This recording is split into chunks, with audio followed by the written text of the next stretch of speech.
go. Did I call the wrong number, Frank?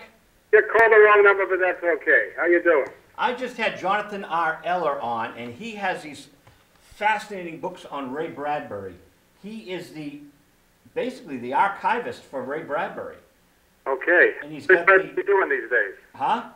How's Ray Bradbury doing these days? He just turned 92, was it? I wrote down.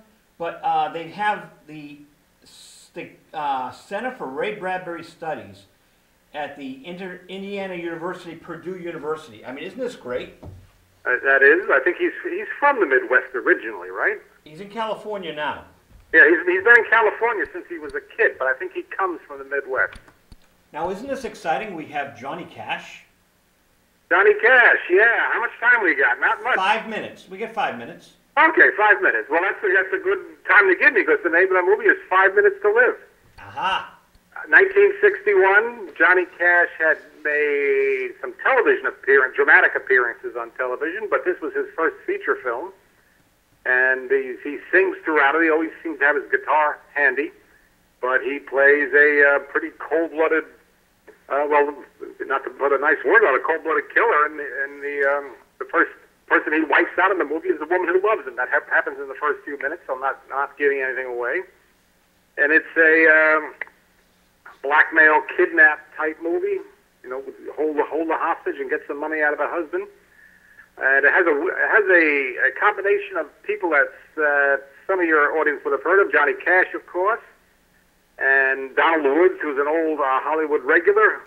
He's the father and the husband. And Ronnie Howard hasn't appeared in the Andy Griffith Show yet. He hasn't appeared in Music Man. He's only 6 years old, but he's the child in the movie. And there's an interesting person that I really hadn't heard of before I started looking into this movie, and I imagine a few of your listeners or viewers have, and that's Kay Forrester, who is both the star, the female lead of the movie, and she is the writer of the screenplay.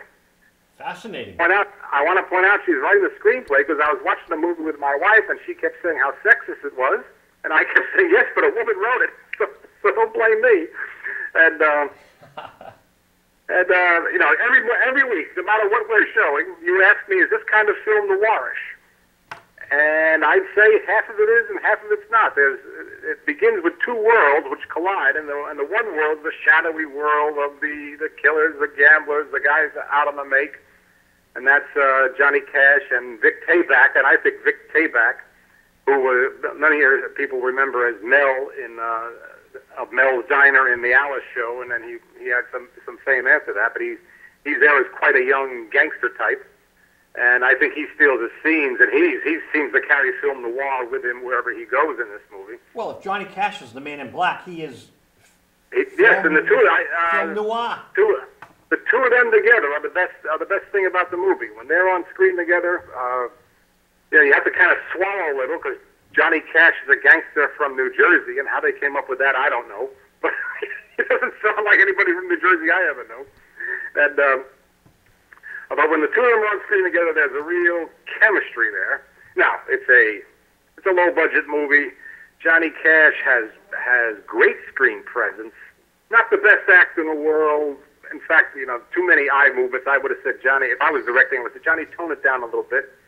But he's very fine in the movie, and Vic Tayback, when the two of them together, it's kind of a cut above where it's going. And I better not say any more about the plot because I don't want to give it away, but I think your viewers are in for a real treat with this.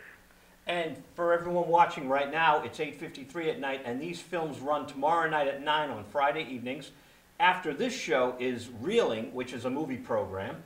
And Frank, we're going to try to run this interview again tomorrow night at 9, and I'm going to try to get you DVDs of your commentary attached to the movies. Well, okay, very good. Wouldn't that be fun? Yeah, that would be fun. So Johnny Cash and Ron Howard in the movie, I think that's historic in retrospect. Yeah, I guess so. I mean, at the time, I imagine very few people had heard of either of them. I don't know how famous Johnny Cash was in the music world in 1961.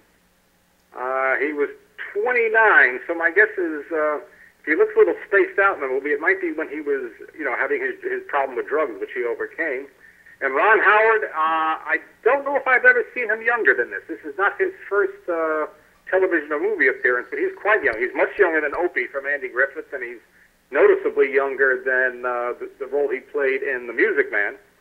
But yeah, I guess it's a historic meeting of two people who would become giants in their field. Well, actually, Ron Howard became a giant in a different field. He became a giant as a director. And too bad he didn't direct this. Frank, that's our time for tonight. Thank you. I'll talk to you soon. Bye-bye. 5 minutes to what? 5 minutes to live. Thank you, man. Have a great night. Okay, bye-bye. And that's Visual Radio. Today is the first day of September, 2011.